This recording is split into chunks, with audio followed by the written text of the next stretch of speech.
época actual hay algunos, yo considero que hay dos, por ejemplo, libros que son interesantísimos, ¿no?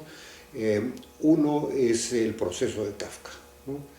El proceso de Kafka es un libro que a uno le para los pelos de punta. No sé si ustedes han visto, hay una película también sobre eso, una película que hizo Orson Welles, ¿no?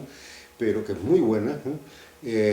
Pero realmente el proceso, la novela misma es un proceso, una novela terrible. Es una persona que es un empresario bancario, creo un empleado de banco, una cosa así, que es un hombre muy correcto, muy bien, tiene una vida perfectamente regular, pero un día se presentan en su departamento, se presentan tres tipos que le dicen: nosotros representamos aquí a la autoridad, ustedes somos por la policía y usted va preso. ¿Sí?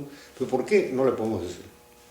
Y a partir de ahí comienza una cosa terrible, porque lo llevan de un sitio a otro, lo llevan a tribunales, hay una audiencia de tribunales en la cual están los jueces, pero también hay una gran cantidad de gente alrededor y que todo el mundo habla y él no sabe de qué se trata, ¿no? Le dicen que lo van a condenar a pena de muerte y él sigue, pregunta, dicen: usted eso no le podemos decir, esto es secreto, esto no sé qué, y sigue así hasta que finalmente lo ejecutan. Me parece que al final lo ejecutan efectivamente sin haber sabido nada de nada, ¿no?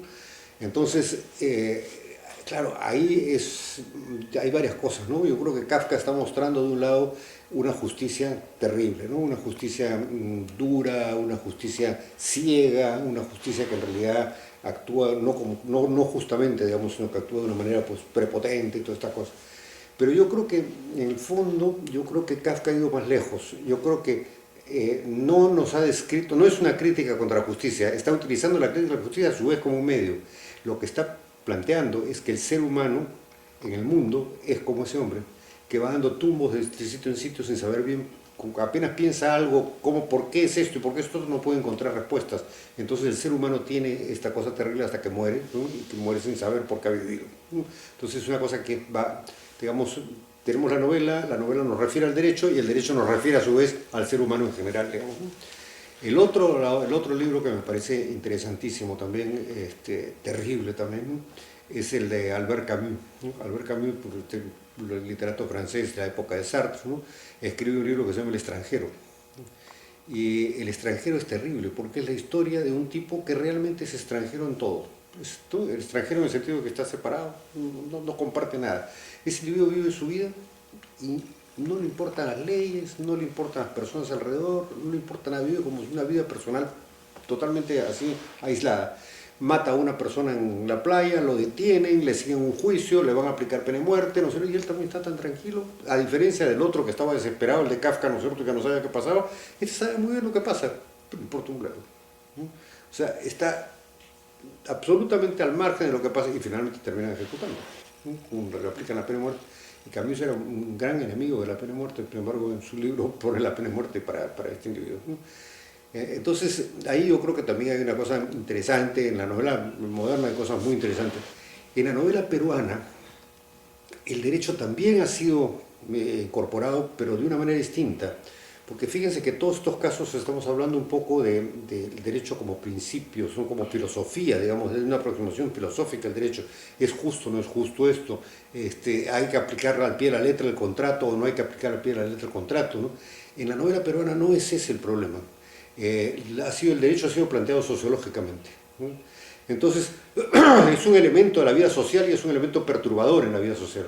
Entonces tenemos, por ejemplo, Ciro Alegría, que a mí me parece un escritor extraordinario también, ¿no? Ciro Alegría en La ciudad y los perros. Participa ahí el derecho, pero ¿cómo? Bajo la forma del tinterillo, que el tinterillo es el que ayuda al patrón, digamos, ¿no?, a explotar a los pobres indios, ¿no? Les quita las tierras, al que tiene tierra se la quita con un pretexto legal, ¿no? O sea, el derecho es siempre lo malo, lo tramposo, digamos, en lo que representa el abuso de arriba para abajo, digamos, ¿no? Arguedas también lo menciona y también en ese mismo sentido, ¿no? Ahora, creo que Julio Ramón Rivero tiene algo también vinculado con el derecho, pero eso no lo recuerdo, creo que hay un cuento vinculado con el derecho, ¿no? En el caso de Rayosa creo que no hay nada, ¿no? En realidad no sé, en la literatura peruana no se ha utilizado tanto, digamos, el derecho en ese sentido, ¿no? Bueno, una de las novelas que escribí, ¿no es cierto?, fue esa, En el país de las colinas de arena, que en realidad es una novela histórica, porque todo está perfectamente probado, digamos. Lo único que yo he hecho un compósito, ¿no es cierto? He mezclado cosas de distintos sitios para crear un ambiente de novela que se pueda leer más fácil. Pero cada cosa que se dice tiene su nota de pie de página, que eso sucedió realmente, ¿no? Pero ahí lo que yo estoy pretendiendo contar es un periodo de la historia del derecho en el Perú, digamos, en el sentido del abuso que hubo contra los inmigrantes chinos en el siglo XIX. O sea, yo me quedé muy sorprendido cuando ya me habían invitado un año a Harvard. Entonces en Harvard, como contrapartida de la invitación, yo tenía que hacer un tipo de ponencia, digamos, o un tipo de ensayo que se viera que yo había trabajado en Harvard. Entonces dije, tengo que hacer algo sobre el Perú. Y no se me ocurría qué bien qué hacer. Me fui a la biblioteca de Harvard, que es impresionante, porque tiene todas las cosas sobre el Perú que uno pueda necesitar. Digamos. Me fui ahí y comencé a revisar un poco la historia del siglo XIX, porque yo había escrito un libro sobre la idea del derecho en el siglo XIX, ¿no? En el Perú. Ese fue el primer libro que escribí. Entonces dije, voy a revisar ahí a ver si tomo algo de esto y lo amplío aquí para el propósito que tenía. Pero me encontré de repente con este asunto de la inmigración china. Y la inmigración china en el siglo XIX, y qué cosa tan terrible lo que estoy leyendo acá, pero nadie me ha contado esto nunca. Nunca se ha hablado del colegio en la historia, en las historias del colegio, nunca se ha hablado de la inmigración china como un elemento importante, y es importantísimo, ¿no? Porque cambia un poco nuestra vida, cambia nuestra manera de producir, de vivir, ¿no es cierto?, de una serie de cosas. Entonces, dije, esto hay que trabajar. Entonces me metí a trabajar eso. Y después de eso presenté efectivamente un documento sobre eso que les gustó mucho en Harvard.